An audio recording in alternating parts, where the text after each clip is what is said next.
Hello, I'm Bernard Hickey from interest.co.nz and welcome to a special housing report brought to you in association with the BNZ. Today we're going to have a look at the number of listings on TradeMe and realestate.co.nz for the houses that are renting and the houses that are selling, and also those that are up for mortgagee sale.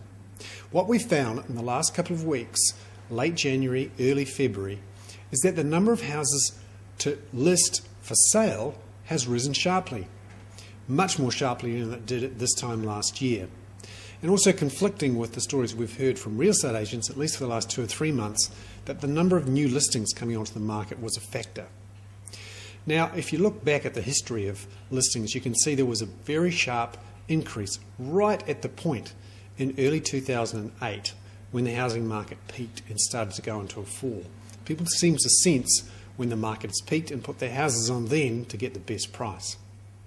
Meanwhile, looking at the number of houses to let, they have really dropped sharply in late January, early December. Now there's some seasonal factors here obviously. As a lot of people come back to university, they take supply off the market. But when you look at the speed of the fall in the number of houses to let in New Zealand, it's actually much faster than a year ago. What we could be seeing is people, landlords, taking their houses off the market to let and putting it on the market to sell. That's a pattern we saw certainly at the beginning to the middle part of 2008 when the housing market was on a downward trajectory.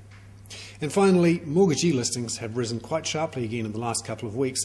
They're not near their record highs, but they seem to have interrupted a downtrend we were on for the last 3 to 6 months, particularly as banks get much more serious and grind through their bureaucratic processes of finding those people who have defaulted, and also receivers for finance companies get tough. All of these factors will put downward pressure on house prices. I'm Bernard Hickey. That was a special housing report brought to you in association with the BNZ.